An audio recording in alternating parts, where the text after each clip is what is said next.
एक ऐसा किला जहां हजारों साल बाद भी रात के दौरान घुंघरुओं की आवाज सुनाई देती है।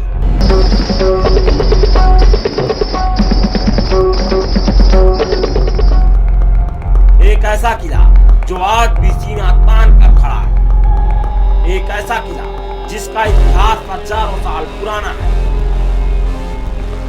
एक ऐसा किला जिसमें रात में जाना सख्त मना है।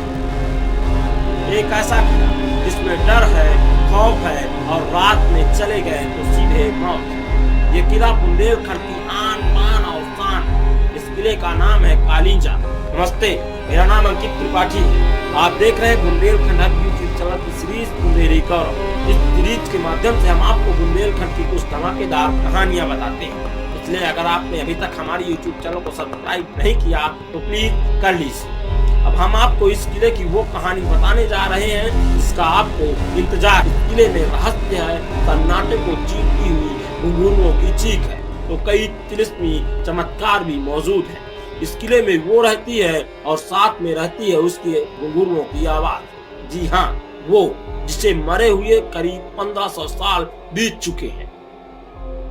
कभी किसी महल जैसा शानदार रहा ये किला आज खंडहर में तब्दील हो गया है, मगर यहाँ की जिंदगी यहाँ के किरदारों के साथ आज भी जिंदा है।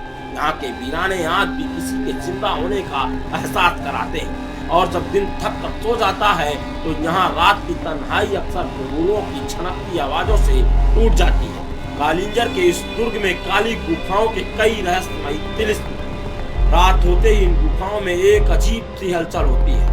दिन के वक्त ये किला जितना खामोश नजर आता है, रात के वक्त उतना ही खौफनाक समझ में आता है। किले की 800 फुट की ऊंचाई पर पानी की धार नीचे से ऊपर की ओर जाती है।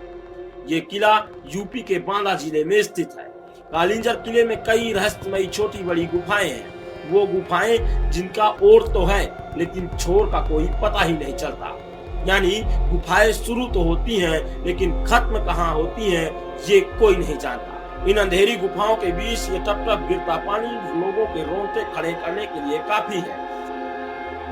कालिंजर के रहस्यमयी किले में 7 दरवाजे हैं। इन 7 दरवाजों में एक दरवाजा ऐसा है जो सिर्फ रात के सन्नाटे में खुलता है और यहाँ से निकला एक रास्ता सीधे रानी महल ले जाता है, जहाँ रात की खामोशी को घुंघरुओं की आवाजें तोड़ देती है।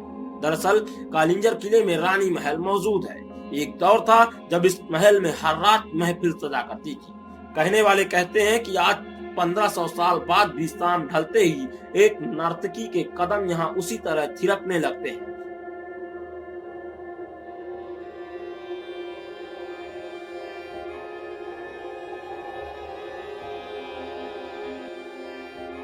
बस फर्क यह है कि अब इन घुंघरुओं की आवाज दिल बहलाती नहीं बल्कि दिल दहला जाता है। घुंघरू की आवाज उस नर्तकी की है जिसका नाम पद्मावती है। जबकि खूबसूरत इस नर्तकी जो भी एक झलक देख लेता वह उसका दीवाना बन बैठता था। कहते हैं जब उसके घुंघरू से संगीत बहता तो चंदेल राजा उसमें बंद कर रह जाते थे। पद्मावती अब नहीं है, पर हैरानी की बात यह है कि हजारों साल बाद भी आज ये किला पद्मावती के घुंघरुओं की आवाज से आबाद है। हजारों साल पुराने इस किले का इतिहास कुछ ऐसा है कि लोग फिर भी इस वीरान खंडरों की ओर खींचे चले जाते हैं। ये किला दरअसल चंदेल साम्राज्य की मिल्कियत हुआ करता था। इस किले ने अब तक जितनी भी लड़ाइयां झेली हैं वो सब खजाने को लेकर ही हुई हैं। गांव वाले तो ये भी बताते हैं कि कालिंजर किले में हीरे जवाहरातों का एक बड़ा जखीरा मौजूद है। पहाड़ी पर मौजूद इस किले में चित्रकारी और पत्थरों पर हुई नक्काशी को देखकर अंदाजा लगाया जा सकता है इस किले में काफी धन दौलत रही होगी। ऐतिहासिक सबूत बताते हैं कि कालिंजर के किला पर 6वीं शताब्दी से लेकर 15वीं शताब्दी तक चंदेलों का शासन रहा। इस किले को गजनबी, कुतुबुद्दीन ऐबक और हुमायूं ने जीतने का प्रयास किया लेकिन कामयाब नहीं हो पाए। इस चमत्कारी किले को इतिहास के हर युग में अलग अलग नाम से जाना गया। रोमांच और चमत्कार से हटकर कालिंजर का पौराणिक महत्व शिव के विषपान से भी है। समुद्र मंथन में मिले विष के पान के बाद शिव ने इसी कालिंजर में विश्राम करके काल की गति को मात दी थी, इसलिए इस जगह का नाम कालिंजर पड़ा।